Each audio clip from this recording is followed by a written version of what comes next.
minha irmã, lá do IP com meu cunhado. É bom rever a igreja, quero agradecer a Deus por estar aqui mais uma vez. Com muita alegria o Roberto, né? Agora o Roberto faz um tour.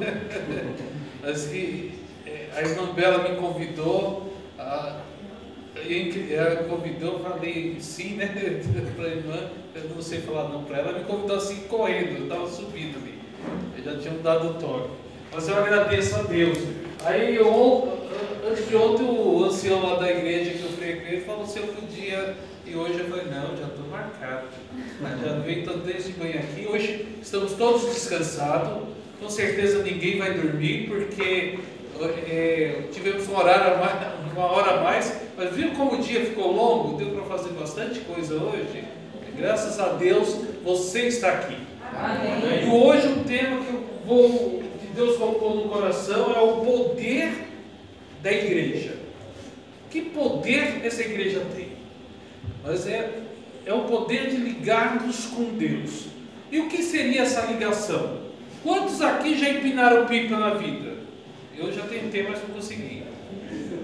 Tem pouca gente, igual eu, que não sabe. Mas quem entende um pouquinho de pipa, eu sempre quis empinar, mas meu pai não deixava ir para a rua. Meu pai me proibiu, que eu não aprendi até hoje. Meus filhos, coitados, também não sabem empinar pipa.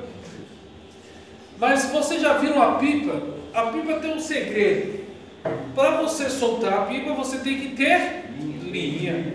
Aí você solta, ela está ligada na linha. Aí você quer mandar a pipa para a direita, tem que, eu acho que despicar para a esquerda. Eu não entendo muito. Se você quer mandar para a esquerda, tem que despicar a pipa para a direita. Então a pipa, você controla ela, mas precisa também ter o vento, desses detalhes.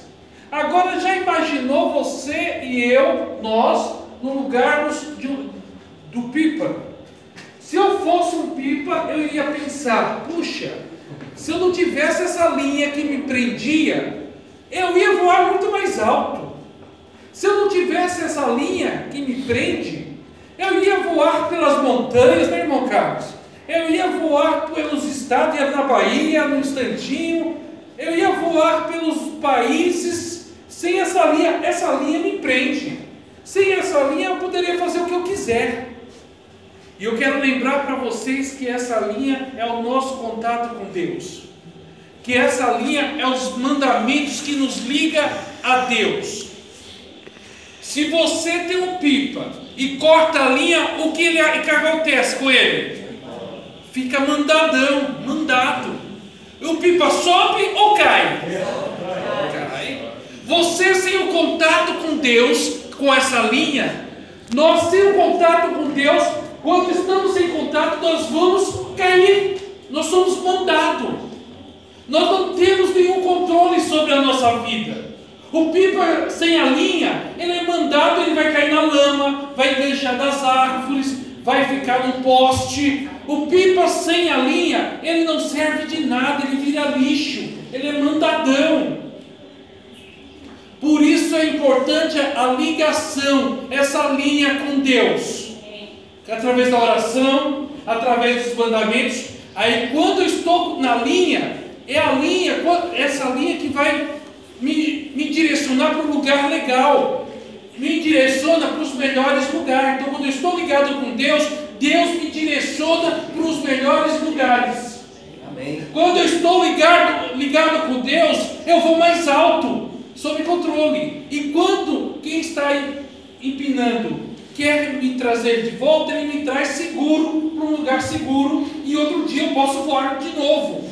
Então é importante você e eu estarmos aqui na igreja, nós estarmos ligados nessa linha com quem está empinando. E essa linha é a oração, o estudo da Bíblia, é a guarda dos mandamentos, incluindo o sábado. É essa linha que me faz voar alto, é essa linha que me mantém no alto seguro. Sem a linha de ligação com Deus, eu vou para o buraco, eu vou para a lama. Sem estar ligado com Deus, eu fico mandado, perdido. Então quando você está longe de Deus, hoje quem não fez a oração, não fez a meditação, está mandado, está sem a linha. precisamos diariamente estar nessa linha, para que Deus possa nos direcionar para o melhor lugar. E é essa a função da igreja. A igreja é um instrumento de Deus para nos manter na linha, para nos manter ligados. E a Bíblia nos mostra bem isso. Se nós olharmos na Bíblia, lá no Atos do Espírito Santo, né? Fala que é dos apóstolos, mas é do Espírito. Quem trabalha ali é o Espírito Santo. Então, se você tiver só a Bíblia, vamos abrir em Atos 3. 3, versículo em diante, é uma passagem muito conhecida de todos. Atos capítulo 3. É uma passagem maravilhosa que mostra o poder da igreja. E que forma nós podemos usar este poder para pregar a mensagem de Deus. De que forma a nossa vida pode ser transformada pelo poder que Deus concede à igreja. A igreja tem uma importância sim. As pessoas falam que a igreja não é importante. Um irmão ontem falou que assistiu o culto em casa, a menos que ele tivesse possibilitado, não é o ideal de Deus. O ideal de Deus, ele fala, não deixe de congregar-vos. E aqui a Bíblia nós vamos estudar isso nesse momento. Atos capítulo 3, versículo 1 em diante. Vocês encontraram? Vamos fazer mais uma oração. Oremos. Senhor Deus, abrimos a Tua palavra e queremos que o Teu Santo Espírito fale agora. Amém. Concede-nos o Teu poder, em nome de Jesus. Amém. Diz assim: Pedro e João subiam ao templo para a oração da hora nona. Eu vou por partes, eu gosto de fazer por partes para a gente entender o sentido da palavra de Deus. E aqui diz que Pedro e João, vocês lembram de Pedro e João? Pedro e João, antes de se converterem, eles pescavam junto, trabalhavam junto. Pedro e João, quando foram chamados, Jesus chamou os dois juntos. Pedro e João sempre estavam juntos. Quando Jesus estava sendo julgado, João tinha acesso ao pátio, ali, lugar importante, e levou Pedro. E Pedro negou Jesus ali, naquele lugar. Então eles estavam sempre juntos. Então a primeira coisa do cristão, ele tem que ser unido. Cristão que tem desavença com alguém, opa, está errado, ele não é cristão. Você pode ter a desavença, mas você deve pedir perdão. A Bíblia fala, se olharmos, se você tiver alguma coisa contra o teu irmão, e você for devolver a oferta, chegou lá para devolver a oferta, lembrou que tem alguma coisa com o irmão, você para ali, vai se reconciliar com o teu irmão, aí você vai dar a oferta. Porque para Deus não é o fato de eu cantar, de eu pregar, de eu dizimar, de eu dar folheto, não é isso o mais importante. O importante é o relacionamento, é a união da igreja. É através da unidade da igreja que o Espírito Santo age. O Espírito Santo ele só age através quando a igreja está unida. Quando a igreja está desunida, o Espírito Santo não tem condições de agir, porque vamos dizer assim, um acordo que Deus tem, é através da unidade da igreja.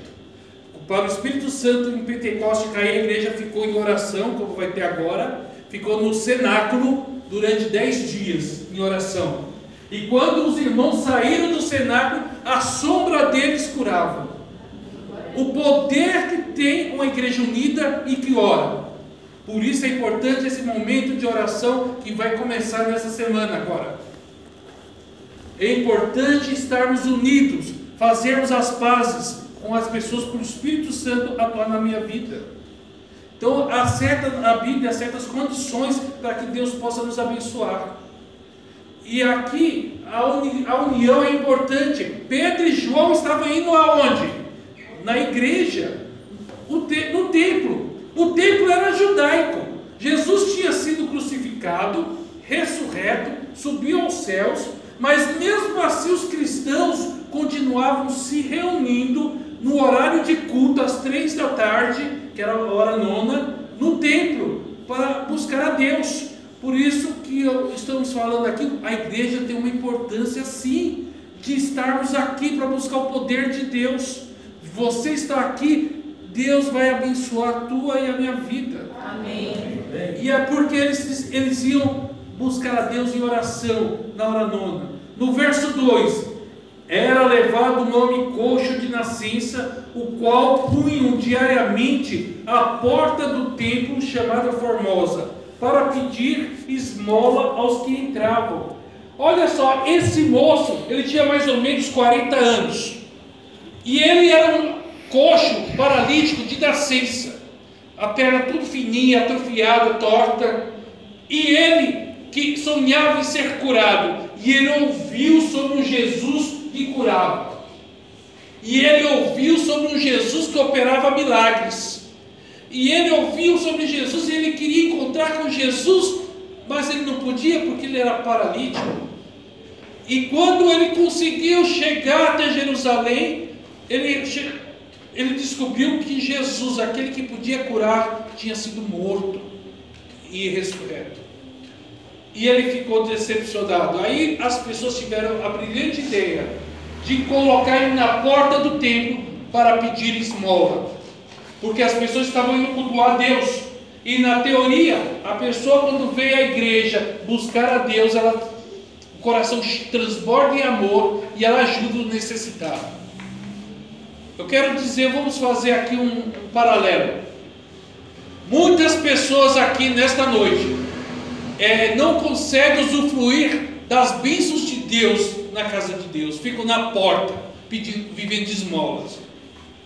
Muitos de nós vivemos de esmola quando Deus tem bênçãos infinitas reservadas para mim e para você. Nós estamos aqui, mas Deus tem bênçãos maravilhosas para a nossa vida. E nós às vezes ficamos esmolando, pedindo: irmão, ora por mim, irmão. Irmão, ora por mim. E às vezes nem eu oro por mim. Às vezes eu não acordo de madrugada na primeira hora para buscar a Deus em oração. E sendo que se eu orar, isso pode fazer toda a diferença. Quando eu oro, eu tenho que orar pela vida das pessoas, mas eu também tenho que orar por mim. Não só jogar a responsabilidade de igreja, ora por mim. Essa semana, a oração pela família tal. A igreja está orando, eu estou no sossego. Eu fico tranquilo e favorável. E não é assim que funciona. Nós precisamos buscar a Deus em oração. Nós precisamos colocar de joelho para que as bênçãos, o milagre ocorra. Quando eu começo a orar, não só por me interceder pela igreja, mas eu tenho que me incluir também, lutar com Deus em oração. Vocês acham que Jacó passou a noite lutando com o anjo? Ele estava lutando por quê? Pela vida dele, pela família dele. E é esse o exemplo. Nós devemos buscar a Deus em oração, participar das atividades da igreja. E quando eu não participo das atividades da igreja, eu estou na porta da igreja esperando esmolas espirituais. Quando eu não busco viver o Evangelho de Cristo, eu estou buscando esmolas espirituais. O que quer ser um pedinte, um coxo espiritual? É quando eu não estudo a Bíblia. Eu acredito em qualquer frase que qualquer pessoa fala. A minha sobrinha hoje, ela achou interessante, ela foi hoje pode falar, dos desbravadores ali ela participou da reunião ali hoje, que ela foi conhecer, e a menina falou uma coisa que ela não achou correto, e ela foi pesquisar na Bíblia, me falou, e realmente viu o que estava acontecendo, viu que Jesus, Ele é o Criador, viu que ela estava falando, quem criou o mundo, né? É Deus Pai, Deus Filho e Deus Espírito Santo. A Trindade criou o mundo, mas a pessoa de Jesus em especial é o que mantém isso. Tudo subsiste por Ele. Está lá em Colossenses capítulo 1, verso 4. Jesus, Ele mantém tudo funcionando. Amém. E aí, se você se deixa as pessoas falarem outras coisas, você acaba se enganando. Porque Deus permite o sofrimento? Aí, hoje, discutindo com minha irmã, ela foi perguntando, minha irmã a Elisete, e ela ficava assim: eu não sei por que Deus permite o sofrimento, mas Deus não gosta do sofrimento, mas Ele tem Ele permite para que nós olhemos que tem o mal e tem o bem, e o mal não presta. Mas o que eu estou dizendo aqui, que é importante nós buscarmos as bênçãos de Deus, estudarmos a Bíblia e não ficar mendigando esmolas espirituais, não ficar um aleijado espiritual. Um aleijado espiritual é uma pessoa que ela não tem ânimo para nada, desanimada. Você já passou por isso também? A Bíblia, existe um escritor que disse: quando for duro orar, ore duramente. Quando for duro ler a Bíblia, leia duramente, mesmo que seja duro. É um remédio, é amargo, mas logo passa. E aqui no verso 3: e vendo ele a Pedro e a João, que iam entrar no templo, implorava que lhe dessem uma esmola. Verso 4: Pedro, fitando-o juntamente com João, disse-lhe: olha para nós. Essa frase me marca bastante. Olha para nós, olha para mim, olha nos meus olhos. Aquele homem que ficava rastejando no chão há 40 anos, as pessoas não olhavam nos seus olhos. Aquele homem que ficava lá do baixo, ele não tinha condições nem de levantar a cabeça, porque ele se sentia um impuro, ele se sentia um pecador, porque até hoje, muitas pessoas pensam assim, mas principalmente na época de Jesus, eles pensavam que quando a pessoa tinha uma enfermidade, ou de nascença, ele era um pecador, ele era um verme. E hoje muitos olham assim para quem está no erro, é um pecador. E não tem, as pessoas humilham tantas pessoas que muitos de nós às vezes não tem condições nem de levantar a cabeça, porque o outro fica humilhando, fica pisoteando. E a primeira coisa que um cristão tem que fazer é olhar nos olhos das pessoas. É que nos olhos da pessoa você está de igual para igual. Jesus fazia isso. Jesus, quando estava alguém, ele ia até baixava, levanta-te, anda, e olhava nos olhos. E aqui os discípulos de Jesus, seguindo o exemplo do mestre, antes de mais nada, eles podiam curá-lo, podiam dar esmola, nada. Primeira coisa, recuperar a autoestima daquele homem humilhado, aquele homem que vivia escorraçado. Primeira coisa, olha para nós, levanta a cabeça. Jesus nessa noite, Ele está falando para cada um de nós: levanta a tua cabeça. Amém. Olha nos meus olhos. A contemplação, nós somos transformados pela contemplação de Jesus. E Jesus, Ele foi curado. Ele curava olhando primeiro, tocando nas pessoas que não podiam ser tocadas, olhando nos olhos de quem não existia para a sociedade. Aquele homem era um pária, ele não existia, era como se você pulasse um cachorro morto ali, e de repente ele pede esmola, me dá uma esmola aqui, nem tem condições de olhar. Pedro para e fala: olha para nós, que nós possamos olhar para as pessoas. Infelizmente Satanás colocou algumas situações na nossa vida que a gente não olha para as pessoas. Para muito ele dá dinheiro, as pessoas olham o dinheiro e não olham para as pessoas. Para muito dá poder, posição. Para muitos dão um celular, a pessoa fica no trem, no ônibus, e não olha o que está ao redor, não olha alguém chorando, alguém precisando de uma mensagem, de um abraço, de uma palavra de Deus.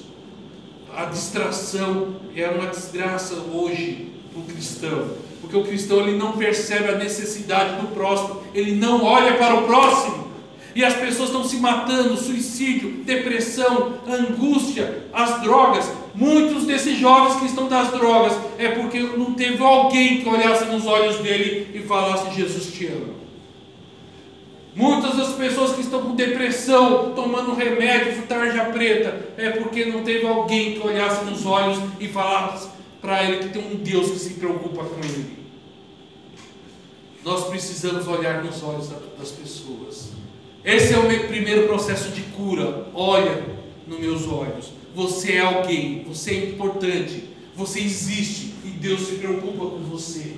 Olha para nós. Olha no verso seguinte. Verso 5, e eles olhavam atentamente, esperando receber alguma coisa. Quando ele falou, olha para mim, ele olhou e já com a mão assim, falou, esse vai dar uma boa esmola. Esse vai dar um bom dinheiro. E olha como ele estava pensando na sua necessidade temporal, da sua necessidade momentânea. Às vezes estamos esperando bênçãos materiais de Deus. Bênçãos materiais é em segundo plano. Ela é insignificativa porque passa. Se você recebe um dinheiro agora, vai pagar as contas e vai ficar sem. A bênção não perdura. Bênção material, você ganha um carro, é roubado, você fica sem. Não perdura. Ou o carro envelhece, ferruja, quebra, como o meu está caindo dos pedaços. Mas é porque é bênção material, ela tem um prazo de duração.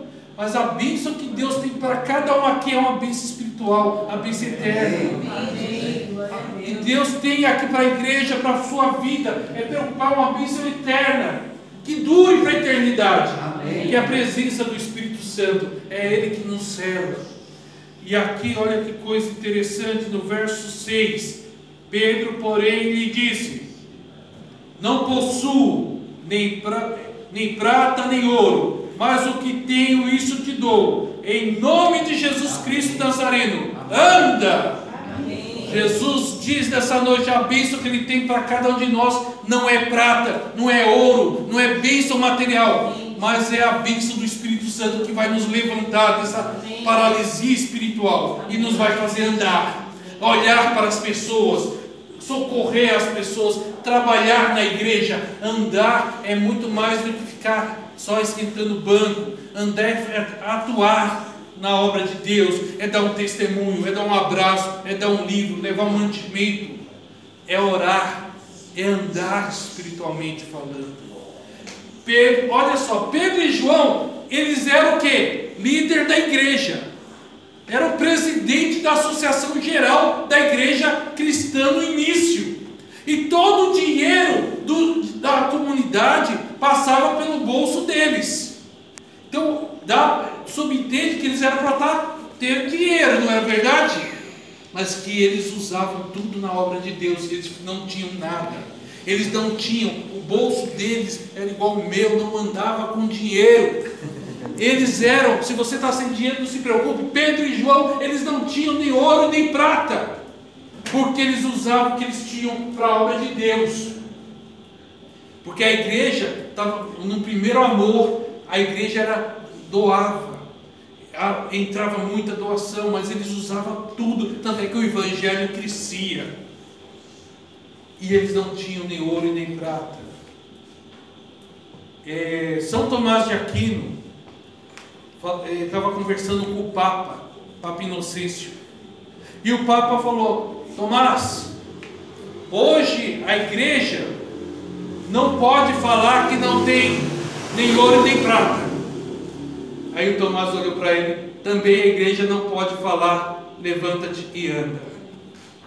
Por que a igreja hoje não pode falar, levanta e anda? Porque o que mudou da igreja de lá para cá? Por que nós não podemos falar para o paralítico anda, para o cego enxerga, para um morto ressuscita? Por quê? Se os nossos ancestrais, os discípulos, faziam essas obras maiores que Jesus, porque hoje nós não nos preocupamos mais com o próximo? Porque hoje nós não buscamos a Deus em primeiro lugar? Porque hoje nós vivemos para nós. E esse é o grande problema da igreja hoje. A igreja ela não tem vivido para servir a Deus na plenitude, com raras exceções, mas quando acontece, ela marca: nem prata nem ouro eu tenho, mas o que eu tenho eu te dou. Levanta-te e anda em nome de Jesus. Você prefere ter o dinheiro ou ter o poder do Espírito Santo? aquele homem foi curado para toda a eternidade. Amém. Aquele homem, olha só, ele queria dinheiro. Às vezes nós queremos bênçãos materiais, mas a bênção maior é a espiritual. É a bênção maior de você ter sua família, você ter o que comer, ter o seu emprego, ter sua saúde. Pergunta para quem perdeu a saúde se a saúde não é melhor que ter dinheiro. E aqui ele fala uma coisa: em nome de quem? Jesus. O poder não estava nele. Pedro e João não falaram, levanta e anda, mas falou para ele, em nome de Jesus Nazareno, para lembrar que foi aquele que foi morto, anda. E no verso 7, e tomando-o pela mão direita levantou, imediatamente os seus pés e tornozelos se firmaram. Aqui tem outra coisa importante. Eles poderiam falar, anda, e ele ia levantar e andar, mas eles ajudaram aquele moribundo, aquele coxo a andar. Eles deram a mão e levantaram aquele homem. O poder da igreja, para ser usada pelo Espírito Santo, é quando nós, primeiro, olhamos para os caídos. Segundo, estendemos a mão. Estender a mão é muito mais do que levar o alimento. Estender a mão é muito mais do que você ir lá fazer uma oração. Estender a mão é você jejuar, orar, é nós buscarmos em luta com Deus, interceder pela vida daquela pessoa. E quando eu estendo a mão, eu estou estendendo a mão para ele, eu estou ajudando ele a se levantar. Aqui, quando estendeu a mão, ele estava levantando quem estava caído.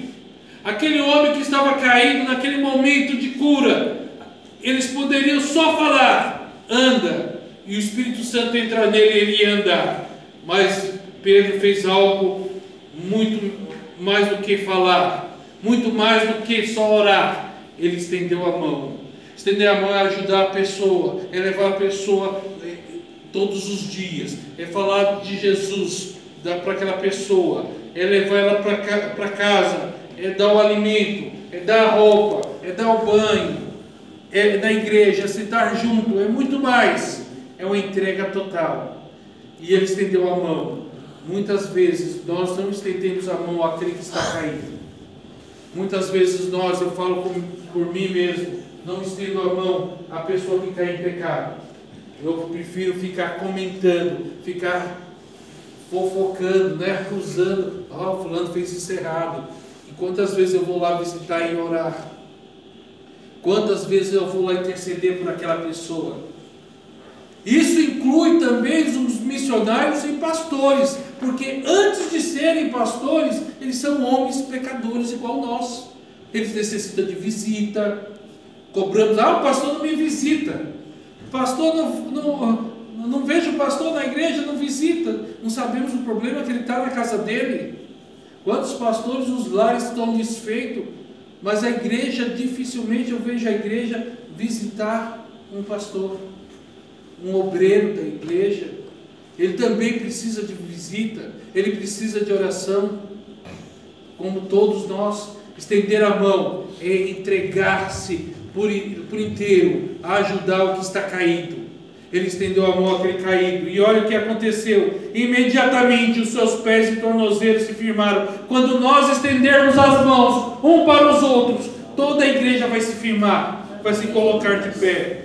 Verso 8: e de um salto se pôs em pé, passou a andar e entrou com eles no templo, saltando e louvando a quem? A Deus. Quando nós ajudarmos um caído, um irmãozinho que está fraco na fé, quando nós estendermos a mão para ele, vem para a igreja, eu passo da sua casa, vamos para o culto, eu vou buscar você, não sei aonde você estiver, vem. Quando estendermos a mão, ele vai parar de ser um mendigo, ficar pedindo esmola na porta. Ele vai entrar na igreja saltando, louvando a Deus e estendendo a mão para os outros. Amém. Nós temos que começar a olhar nos olhos, começarmos a estender a mão, e o Espírito Santo vai nos usar. E finalizando aqui, Verso 9: e viu todo o povo a andar e a louvar a Deus. Verso 10: e reconheceram ser ele o mesmo que esmolava, assentado à porta formosa do templo, e se encheram de admiração e assombro por isso que lhe acontecera. O milagre, as pessoas viram o milagre? A atuação do Espírito Santo na nossa vida é silenciosa, ninguém vê o milagre. Mas quando ele entrou na igreja, na hora da oração, louvando a Deus, as pessoas viram e reconheceram, era ele que ficava na porta pedindo esmola. E eles viram o resultado. As pessoas não precisam ver o milagre que Deus faz na nossa vida, mas precisam ver os resultados, os frutos da nossa vida. Amém. Que nessa noite, nessa semana que nós estamos iniciando, nós possamos buscar a Deus continuamente. Que possamos orar, estudar a palavra de Deus e estender, olhar nos olhos dos nossos irmãos que estão mais fracos, estender a mão para os irmãos que estão mais fracos. Tem irmão que a necessidade dele é de visita, de abraço, tem irmão que a necessidade é de oração. Nós precisamos ajudar as outras pessoas, porque quando eu ajudo o meu irmão, eu estou ajudando a mim mesmo. Ellen White, no livro Evangelismo, diz que quando eu trabalho em prol da salvação das outras pessoas, eu estou trabalhando em prol da minha própria salvação. Eu preciso estender a mão para salvar e ser salvo. Nós teremos a mensagem de louvor com a Joyce. E eu vou pedir a você, enquanto ela canta, que queira desse poder, que não necessita só de ouro e prata, mas do poder do Espírito Santo. Fique de pé no seu lugar que nós vamos orar.